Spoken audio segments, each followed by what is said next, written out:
Praise the Lord. प्रभु की स्तुति, तारीफ और जय जयकार हो। एक और बार प्रभु की स्तुति होती रहे। हालेलुया।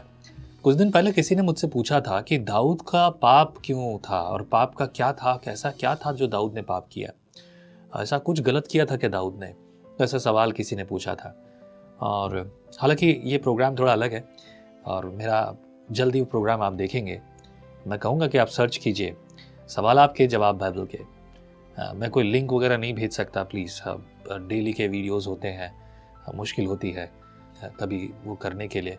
अगर आप वाकई में जानना चाहते हैं तो आप थोड़ा ढूंढ लेंगे, मुश्किल नहीं है।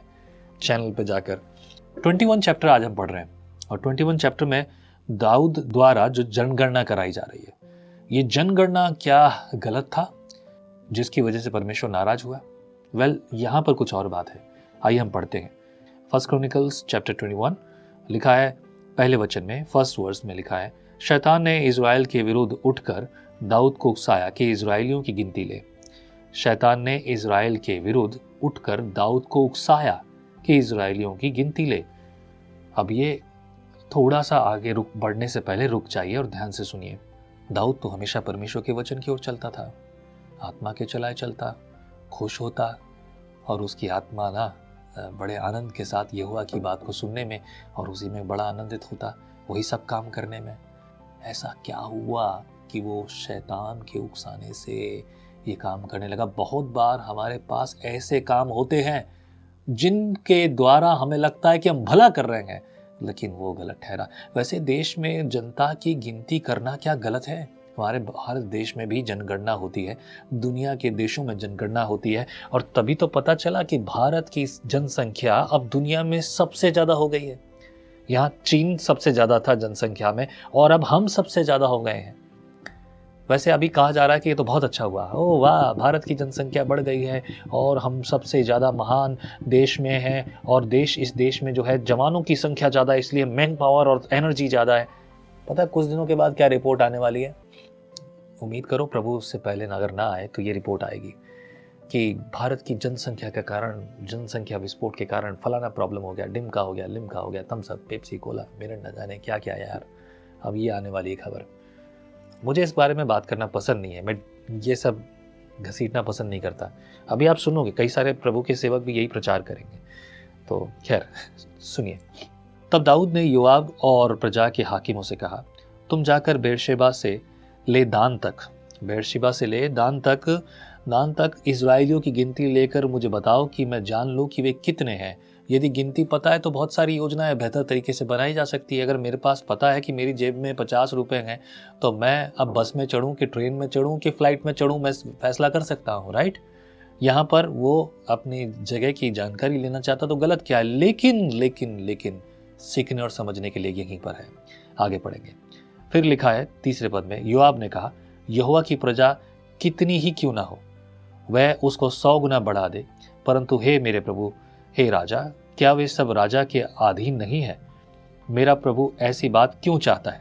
पूछ लिया है। किसने? योआब ने पूछ लिया। Joab was not simple man, ordinary man. वो राजा दाऊद के लिए जो है जान झड़कता था, दाऊद के लिए सारे काम करता था और दाऊद के साथ चलता था और दाऊद के फेवर में सब कुछ करता था और यही उसका घमंड जाकर आगे उसके लिए भी पाप बनता है। लेकिन खैर आगे देखो, उसके बाद क्या लिखा है, क्या कारण है कि तू ऐसा क्यों चाहता है? उसके बाद लिखा है, वह इज़राइल पर दोष लगाने का कारण क्यों बने? ऐसा क्यों कि इज़राइल पर दोष लगे? लेकिन ये प्रेरणा जो थी ना, कभी कभी राजा ये गलती करते हैं और दाऊद से गलती हो गई। लिखा चौथे पद में, तो भी राजा की आज्ञा योआब पर प्रबल हुई।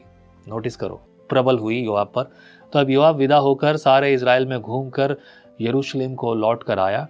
तब योआब ने प्रजा की गिनती का जोड़ दाऊद को सुनाया और सब तलवार चलाने वाले पुरुष इज़राइल के तो 11 लाख और यहूदियों के 4,70,000 ठहरे, परंतु इनमें योआब ने लेवी और बिन्यामीनी को न गिना क्योंकि वह राजा की आज्ञा से घृणा करता था। ओके, योआब को बुरा लगा और लेकिन योआब ने फिर भी राजा की बात रखी और वो तो राजा के अधीन में था, उसे करना ही था। लेकिन 2 गोत्रों को छोड़ दिया, बाकी सबका हिसाब किताब लेकर आया राजा के पास। फिर 7 पद में, यह बात परमेश्वर को बुरी लगी, इसलिए उसने इज़राइल को मारा। ऐसा कुछ गलत हुआ था क्या? इसका अर्थ आपको समझ में आएगा। कितना गंभीर है परमेश्वर के हाथों में पड़ना, परमेश्वर की बात को ना सुनना। मैं सोचता हूँ कभी कभी, प्रभु अगर मुझसे कुछ गलती हो रही है तो मैं कैसे पता लगाऊं? मैंने कोशिश की है, ये मुझे ठीक लग रहा है, ये मुझे ठीक लग रहा है। सेवा के सारे भाग जो मेरे सामने रखे हैं सब अच्छे लग रहे हैं, पर क्या ऐसा कुछ है जो तू मुझसे नहीं चाहता कि मैं ना करूं? आ आ आ पता है क्या, ये सवाल मैं अक्सर अपने आप से करता हूं। ऐसा कुछ गलत तो नहीं कर रहा। आगे पढ़ेंगे 8 पद में, वर्स 8। दाऊद ने परमेश्वर से कहा, यह काम जो मैंने किया वह महापाप है, परंतु अब अपने दास का अधर्म दूर कर, मुझसे तो बड़ी मूर्खता हुई है। तब यहोवा ने दाऊद की दर्शी गाद से कहा, जाकर दाऊद से कह, यहोवा यूं कहता है कि मैं तुझको 3 विपत्तियां दिखाता हूं, उनमें से एक चुन ले कि मैं तुझ पर डालूं।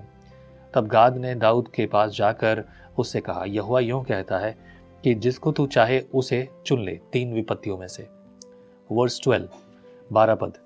या तो 3 वर्ष का अकाल पड़े, या 3 महीने तक तेरे विरोधी तुझे नष्ट करते रहें, और तेरे शत्रुओं की तलवार तुझ पर चलती रहे, या 3 दिन तक यहोवा की तलवार चले, अर्थात मरी देश में फैले, और यहोवा का दूत इज़राइली देश में चारों ओर विनाश करता रहे। अब सोच कि मैं अपने भेजने वाले को क्या उत्तर दूं। ये बड़ा कठिन था। तीनों में से ऐसा कुछ नहीं था जो आसान था। तीनों में जो कुछ होता उसका परिणाम बहुत बुरा था और बहुत जो है कहूँ गंभीर था। लेकिन देखो यहाँ आत्मिक लोग क्या उत्तर देते हैं। आत्मिक लोग क्या इस प्रकार की परिस्थिति में आप ये उत्तर देते हैं? पढ़िए, मैं यकीन से कहता हूँ ऐसी परिस्थितियां आपके सामने आई हैं, लेकिन आपने और मैंने शायद ऐसे उत्तर ना दिया हो। 13 पद में लिखा है, दाऊद ने गाद से कहा, बड़े संकट में पड़ा हूं मैं यहोवा के हाथ में पड़ा हूं, क्योंकि उसकी दया बहुत बड़ी है, परंतु मनुष्य के हाथ में मुझे पड़ना ना पड़े। मैं फिर से पढ़ूंगा। 13 पद में लिखा है, वर्स 13 चैप्टर 21 फर्स्ट क्रॉनिकल्स, लिखा है, दाऊद ने गाद से कहा, मैं बड़े संकट में पड़ा हूं, मैं यहोवा के हाथ में पड़ूं। मैं बहुत मुश्किल में पड़ा हूं, मैं यहोवा के हाथ में पड़ूं। क्यों पड़ूं यहोवा के हाथ में? क्योंकि उसकी दया बहुत बड़ी है, परंतु मनुष्य के हाथ में मुझे पड़ना ना पड़े। मतलब दाऊद ने यह चुना कि ना मैं मनुष्य के हाथ में पड़ूं और ना मेरे देश में अकाल पड़े, क्योंकि ये तो बहुत बुरा होगा।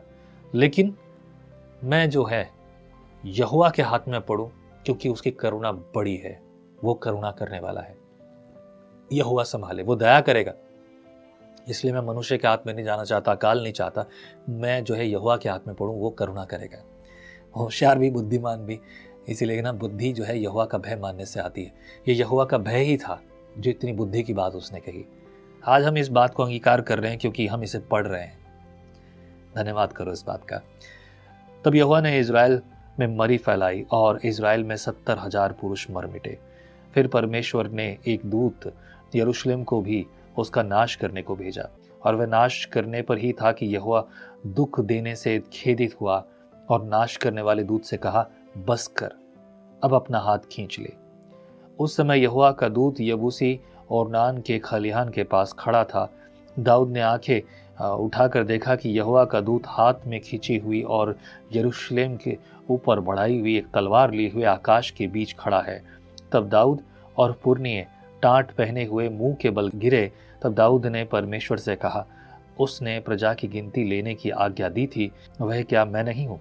हाँ, जिसने पाप किया और बहुत बुराई की है वह तो मैं ही हूँ, परंतु भेड़ बकरियों ने क्या किया है? इसलिए हे मेरे परमेश्वर यहोवा, तेरा हाथ मेरे पिता के घराने के विरुद्ध हो, परंतु मेरी प्रजा के विरुद्ध ना हो, कि वे मारे जाएं। तब यहोवा के दूत ने गाद को दाऊद से यह कहने की आज्ञा दी कि दाऊद चढ़कर यबूसी ओर्नान के खलिहान में यहोवा की एक वेदी बनाए। गाद के इस वचन के अनुसार जो उसने यहोवा के नाम से कहा था, दाऊद चढ़ गया और आर्नोन के पीछे फिर के दूत को देखा, और उसके चारों बेटे जो उसके संग थे छिप गए। आर्नोन उस समय गेहूं दाव रहा था। जब दाऊद आर्नोन के पास आया, तब आर्नोन ने दृष्टि करके दाऊद को देखा और खलिहान से बाहर जाकर भूमि तक झुककर दाऊद को दंडवत किया। तब दाऊद ने आर्नोन से कहा, इस खलिहान का स्थान मुझे दे दे कि मैं इस पर यहोवा की एक वेदी बनाऊं। उसका पूरा दाम लेकर उसे मुझको दे कि वह यह विपत्ति प्रजा पर से दूर की जाए। आर्नोन ने दाऊद से कहा, इसे ले ले और मेरे प्रभु राजा को जो कुछ भाए वह वही करे। सुन, मैं तुझे होम बलि के लिए बैल और ईंधन के लिए दावने के लिए हथियार और अन्न बलि के लिए गेहूं और सब मैं देता हूँ। राजा दाऊद ने आर्नोन से कहा, नहीं, मैं अवश्य इसका पूरा दाम ही लेकर इसे मोल लूंगा। जो तेरा है उसे मैं यहोवा के लिए नहीं लूंगा और न सेतमेत का होम बलि चढ़ाऊंगा। तब दाऊद ने उस स्थान के लिए आर्नोन को 600 शकेल सोना तोल दिया। तब दाऊद ने वहां यहोवा की एक वेदी बनाई और होम बलि और मेल बलि चढ़ाकर यहोवा से प्रार्थना की, और उसने होम बलि की वेदी पर स्वर्ग से आग गिराकर उसकी सुन ली। तब यहोवा ने दूत को आज्ञा दी और उसने अपनी तलवार फिर म्यान में कर ली। यह देखकर कि यहोवा ने यबूसी और नौन के खलिहान में मेरी सुन ली, दाऊद ने उसी समय वहां बलिदान किया। यहोवा का निवास जो मूसा ने जंगल में बनाया था और होम बलि की वेदी, ये दोनों उस समय गिबोन के ऊंचे स्थान में थे, परंतु दाऊद परमेश्वर के पास उसके सामने न जा सका, क्योंकि वह यहोवा के दूत की तलवार से डर गया था। And this was the end of chapter 21 of First Chronicles. घर में बड़ा जब होता है ना, वो गलती करता है तो उसका पूरा परिणाम सबको भुगतना पड़ता है। शरीर का कोई भी भाग अगर गलती कर दे तो सभी को भुगतना पड़ेगा। ये गंभीर है। किसी एक की गलती की वजह से सबको भुगतना पड़ेगा, पर एक की सही काम से सभी को आशीष भी मिलती है। दाऊद के अच्छे काम के कारण राजा सुलेमान पर परमेश्वर ने बरकत की थी। ऐसे और भी लोग। हालेलुया। मैं आनंदित हूं। गंभीर बातें हैं, प्रभु हम सबको सिखाए। मेरे परमेश्वर, हमें बुद्धि देने के लिए तेरा शुक्रिया। आज तेरे लोगों को तेरे हाथों में फिर से देता हूं। प्रभु, तूने तेरे वचन से सिखा दिया है, और प्रभु भारी है हमसे ये समझना और प्रभु इसे अपने जीवन में लागू करना, परंतु हम आत्मा के द्वारा ये करेंगे प्रभु, आत्मा की अगुवाई में। तब तो लोगों के पास नहीं था, लेकिन आज है। जो दिया प्रभु उसके लिए तेरा धन्यवाद। तेरी महिमा करें, तेरी स्तुति करें, वो करें परमेश्वर जो तुझे भला लगता है। तेरी योजना से देख पूरी होती रहे। धन्यवाद इस दिन के लिए, समय के लिए, व्यवस्था के लिए। तेरी योजनाएं पूरी होती रहे हमें, हमारे जीवन में। प्रार्थना सुनने के लिए धन्यवाद। मसीह यीशु के नाम से प्रार्थना में मांगता हूँ, आमीन आमीन। प्रभु बड़ी बड़ी आशीष आप पर करे। आमीन। जय मसीह की। हम हमेशा सोचते हैं कि शायद मैं भी बाइबल कॉलेज जाकर बाइबल को अच्छे से सीखता, पर अब आपके लिए है visionary TV, deep Hindi Bible study के लिए। परमेश्वर का वचन जीवन देने वाली रोटी है। आओ हम इस जीवन देने वाली रोटी का और मजा लें विजनरी टीवी पर।